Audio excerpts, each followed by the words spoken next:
sin embargo volvió a comisión, y estamos hablando de la creación de la figura del abogado del niño, niña y adolescente, ¿no? Que ha generado algunas polémicas, cuestiones vinculadas a reclamos que había hecho inclusive el Colegio de Abogados, porque no estaban en contra de que esta figura esté en la órbita del Ministerio Público de la Defensa, que depende del doctor Washington Navarro Dávila, y a esto se sumó también otro planteo. ¿No? Otro planteo que venía específicamente del sector eclesiástico, y que según entendemos este fue uno de los que mayores inconvenientes generó, pero eso se lo vamos a preguntar en este instante al legislador Valdés. Muy buenos días, ¿cómo le va? ¿Cómo le va? ¿Cómo está? Bienvenido. Bien. Gracias por invitarme. Legislador, ¿puede contarnos cuáles fueron los inconvenientes que hicieron que se tenga que volver a comisión? En la sesión se leyó una nota de un licenciado prevístero, cuyo apellido no recuerdo. Sí, el padre Marcelo Barrio Nuevo. Puede ser, que pedía y invocaba haber charlado con el obispo, con el arzobispo, con el cura Sánchez,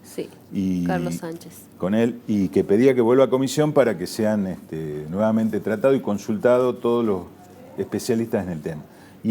Y adjuntaba una nota que no fue leída en el debate, pero que yo tuve acceso luego, de un observatorio por la vida, que se ve que está vinculado a la curia local, donde hacen una serie de observaciones y cuestionamientos al dictamen de comisión.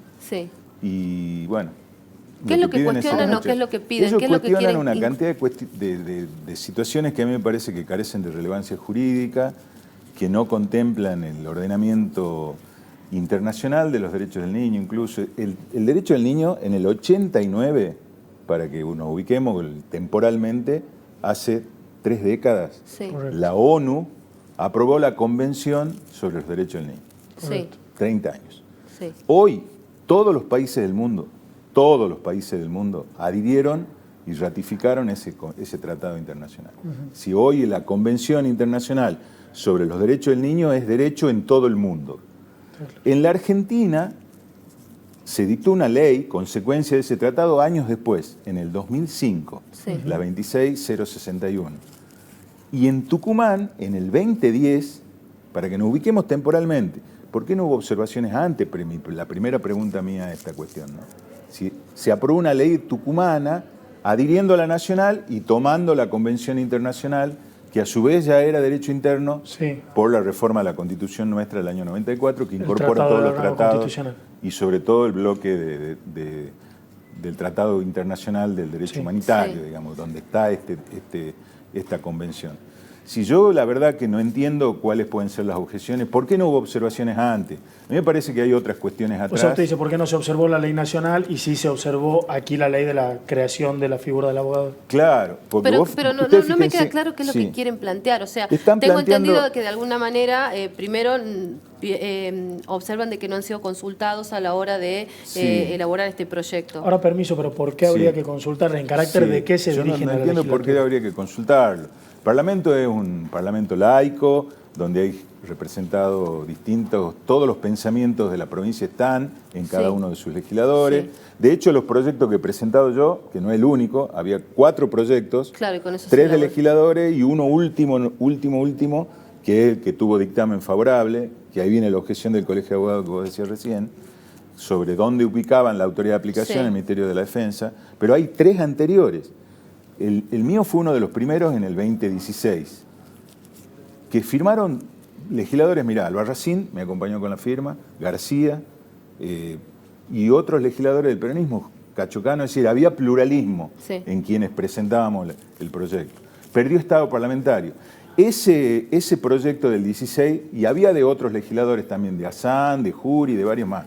Trabajamos mucho para lograr un dictamen. Logramos ese dictamen, consultamos organizaciones civiles, invitamos al que quiera ir. No tenemos obligación como Cámara de llamar a todos, sí recibimos las opiniones de cualquier organización de la sociedad civil que quiera ir a la Cámara a dar su opinión sobre un tema. Se hizo así, estuvo el Colegio de Abogados y una cantidad de organizaciones que opinaron sobre esta cuestión. Ese perdió estado parlamentario. Entonces insistí yo este año. Y este año también me acompañaron Albarracín, García, la legisladora Mendoza, legislador Saleme, Josep Tanio Saleme, pluralismo en la presentación. Y la legislatura tiene que actuar conforme a los dictámenes de comisión. Puede haber razones pidan que se vuelva un tema a comisión, sí, y de hecho está en el reglamento interno de la Cámara, es posible hacerlo, no se violó ninguna norma interna del debate parlamentario. Está bien. Está bien, se puede hacer. Sí. Ahora, a mí me llama la atención, y lo dije en el recinto, porque ya hubo otros planteos con otras leyes. ¿Usted entiende que este fue el detonante, este pedido concreto de la Iglesia para que se vuelva a comisión? Claro, es lo que se leyó. Sí. Y yo veo siempre, porque primero no entiendo por el tiempo transcurrido cuáles son las observaciones que no hicieron desde el año 89 hasta hoy, o en el 2005 o en el 2010, ahora aparecen, entonces ahí yo me pongo en alerta. Digo, acá hay otras cuestiones que no tienen que ver estrictamente con la figura del abogado del niño, que es proteger al niño, niña, adolescente, en cualquier conflicto que tuviere, porque es sujeto de derechos, pero eso lo dice desde el año 89 la ONU. ¿Y cuáles son las otras cuestiones que usted cree que hay por detrás? Y a mí me parece que hay cuestiones de una profunda convicción de miradas que dividen. El debate por el tema de la interrupción voluntaria del embarazo es un dato que está presente y que la Cámara cambió el clima a partir de ahí. Incluso llegó a votarse la declaración de Tucumán Provida. Sí. Todas estas cuestiones impactan y cuando ustedes lean el documento que aportó este observatorio van a ver que hay argumentos de ese tipo. Ya pasó cuando tratamos la ley de cupo trans, ley de cupo laboral trans, una ley que busca con discriminación positiva solucionar un problema laboral de un sector verdaderamente excluido de la vida laboral, que es el trans. Verdaderamente excluido y vulnerable en un montón de sentidos, de salud, social y todo. Totalmente. Estaba con dictamen en recinto como esto y se volvió por presiones. ¿De quién? De la Iglesia y los sectores que creen que esto no es posible. Cuando se discutió el proyecto del Colegio de Obstetras, parteros hablo, ¿no? Que alumbran vida diariamente con su tarea. También se discutió porque en uno del articulado, que era una ley bastante extensa, estaba la palabra aborto como una circunstancia que puede ocurrir en la vida de una persona gestante. Que es la misma palabra que se usa para los abortos espontáneos en los que no hay intervención. Como una circunstancia de un embarazo, ¿verdad? Sí. Que puede ocurrir por la razón que fuere la pérdida del bebé. Bueno, eso generó un escándalo, se volvió el proyecto a comisión y ahí estuvo esta gente del observatorio, yo intercambiamos ideas y opiniones y la verdad que a mí ningún argumento era jurídico, eran todos de cuestiones muy fundamentalistas desde el punto de vista de las creencias de cada uno, que yo respeto pero no comparto y no creo que tengan que guiar las sanciones de leyes, no me parece. Perdón, pero... Sí. Entonces eso me pone en alerta. Sí. Esas leyes con mucha dificultad, la ley de cupo laboral trans no volvió nunca más al recinto, la ley Micaela fue que una cuestión de capacitación. ¿Y usted dice que los legisladores que estuvieron en la sesión el martes se sintieron presionados o decidieron esto por convicción? Digo, volver a comisión, además de que ya había otros factores por los cuales estaban cuestionando eso. Para aportar a la pregunta de Caro, sí. ¿Cuántos legisladores piensan como usted en el sentido de que no hay argumentos jurídicos y cuántos legisladores hicieron falta para que efectivamente vuelva a estado parlamentario? Nosotros volvimos, a ver, hay dos cuestiones. Un legislador, y en esto yo no quiero juzgar a mis pares porque yo actúo igual que ellos también, cuando vos tenés un tema y viene algún planteo, colegio de abogados, alguna organización, en este caso el arzobispado y el arzobispo de Tucumán, el obispo, sí. Y dice yo quiero que ese tema se discuta, bueno, si bien es una cuestión que a mí me genera alertas por todo lo que le dije recién, también uno dice, como buen demócrata que es, bueno, discutamos. Claro, está bien. Por eso algún legislador, que no fui yo, otro legislador dijo moción de preferencia. Como ya tenía dictamen de comisión este proyecto, que vuelva a comisiones, pero que si no hay dictamen en comisión, en la próxima sesión que tenga la legislatura, está en el reglamento interno, este tema debe ser tratado con el dictamen que ya tiene. Y en el debate, además, se pueden incorporar modificaciones, eso es posible. Muchas veces en el debate hemos incorporado cambios en algún artículo porque creemos que, bueno, porque los legisladores no integramos todas las comisiones, por la razón que fuere, porque aparece una nueva mirada que es importante darla ahí. Yo no juzgo, creo que en general el criterio de todo, y yo voté a favor de la vuelta, aunque hice la salvedad, sí. Que no me gustaba, que quede como criterio, que porque el arzobispado pide que una ley no se trate, no se trata. A mí no me parece el modo, ¿no? Porque no me parece. Y porque no se leyó, por ejemplo, que el Colegio de Abogados, por otras razones, estrictamente de autoridad de aplicación, y claro, también había pedido. A mí, eso, ¿no? Y porque hay antecedentes donde hay leyes que no se trataron nunca más, como la ley del cupo o la ley Micaela, que a mí me parece que ahí hay una cosa que está enrareciendo el debate, ¿no? ¿Y usted cree que esto puede pasar igual? ¿Puede tener ese destino? Digo, que no se vuelva a tratar esta ley de la Yo espero que necesidad. no, espero que no, porque la Cámara, cuando aprobó la vuelta a comisión, aprobó con la expresa referencia de que vuelve como asunto de preferencia en la próxima sesión. Ah, está bien. Haya o no dictamen de la comisión a la que fue. Claro. Y que los argumentos que se dieron, que lo tome algún legislador y lo exprese, y que voten los colegas y digan cómo va a ser. Me parece que es necesario el abogado del niño. Eso lo iba a consultar. Usted ha elaborado el proyecto. Sí. ¿Por qué es importante o qué ha notado en ausencia que necesita justamente de esta figura? Mire, el niño, y lo dice la Convención de la ONU desde el 89 y las leyes internas también, la nacional y la provincial, es un sujeto de derechos, es decir, tiene derechos propios. Y el principal derecho que se observa para proteger es el que sea oído en proceso. Cuando hay conflicto y lo tiene a él como parte del conflicto, que sea escuchado. Quizás ayuda Con determinadas... Por eso la necesidad de un abogado especialista que lo defienda a él. Ejemplo clásico. Subrayemos y separemos. Divorcio, por ejemplo. Sí. Claro, no sería abogado de los padres quienes tienen la guardia legal, sino que sería específicamente el niño. El niño es representado por los padres, pero a su vez tendría su propia asistencia legal, que sería este abogado. Porque no siempre los intereses de los progenitores coinciden con los intereses del niño. Claro. Exacto. Por ejemplo, en las tenencias. Sí. Y cuando mayor es el grado de desarrollo de la persona, más derechos tiene a ser escuchado.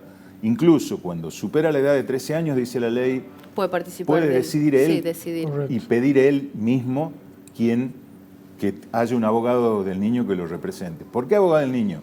Porque no cualquier abogado generalista, digamos, que entienda todo el derecho, sino uno que tenga especialización en derecho del niño, que tenga capacidad probada, acreditada, por eso un registro.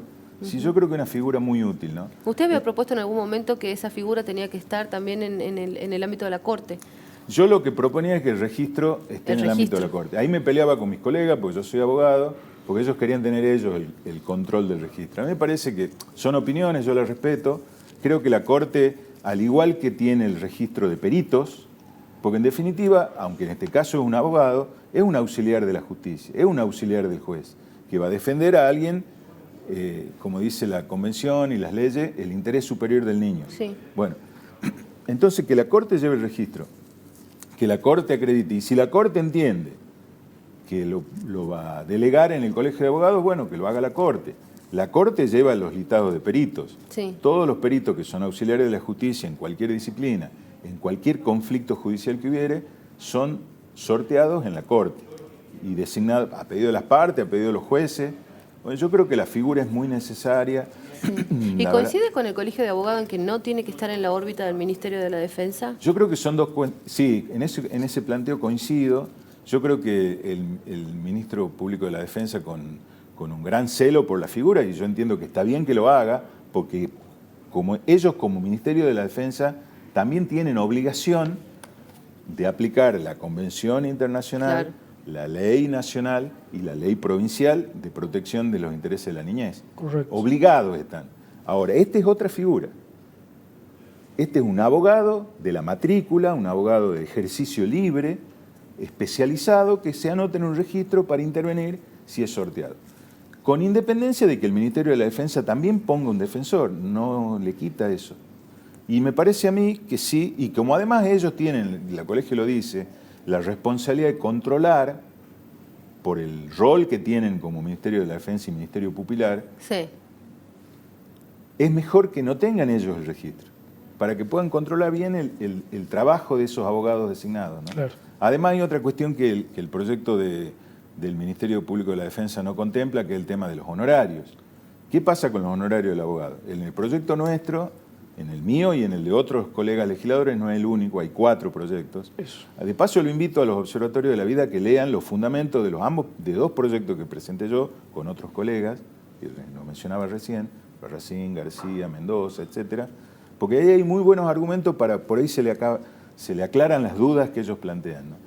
Y me parece que el proyecto del Ministerio Público peca de ese defecto, y coincido con el Colegio de Abogados. El tema de los honorarios, decía usted. El tema de los honorarios, él no lo contempla, el proyecto del Ministerio Público. ¿Y el suyo y otros cómo lo hacen? El nuestro, por el principio del vencido en costa, el que pierde el proceso, como ocurre en todos los juicios, Claro. paga los honorarios de los abogados.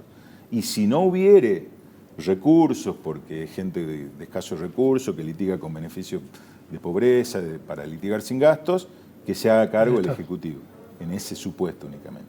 Pero está claro dónde va a cobrar el abogado que trabaje, porque esto se trata de eso también, ¿no?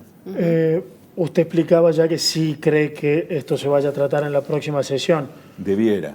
¿Cuándo sería o a ver qué tanta demora puede llegar a generar este regreso a comisión? Bueno, ahí habrá que ver. Ahora hay un acuerdo parlamentario de todos los bloques de tratar de una sesión más para los legisladores que terminamos el 28, el 29. Para tratar el Código Procesal Para tratar todas las normas referidas al proceso civil y comercial.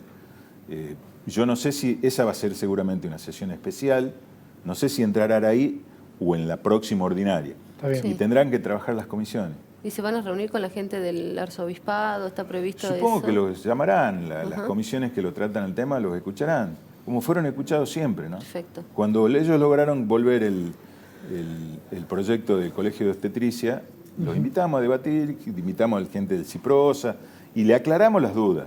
No se fueron del todo conformes, pero por lo menos los escuchamos, qué sé yo, hay que tratar de ampliar eso. A mí sí me pone en alerta que por la voz disonante de un sector religioso no se discuta y no se traten leyes. Eso no me gusta. Que se los invite a que opinen y digan, está bien. No es obligación tampoco. Como están invitados todos los sectores de la sociedad. Como están invitados en principio. todos los sectores de la sociedad, ¿no? Muy bien. Y todos los credos, los laicos, los que no creen. Si aprendamos que vivimos en una sociedad plural, no todos somos católicos en Tucumán, ¿no? Entonces, eso hay que verlo. No todos somos religiosos, no todos tenemos por qué serlo. Tenemos derecho a no serlo también, eso hay que verlo, ¿no? Siempre. Muy bien. Muchísimas gracias, legislador. Gracias Muchas a gracias, por su visita, legislador. Gracias. Vamos a cambiar de tema.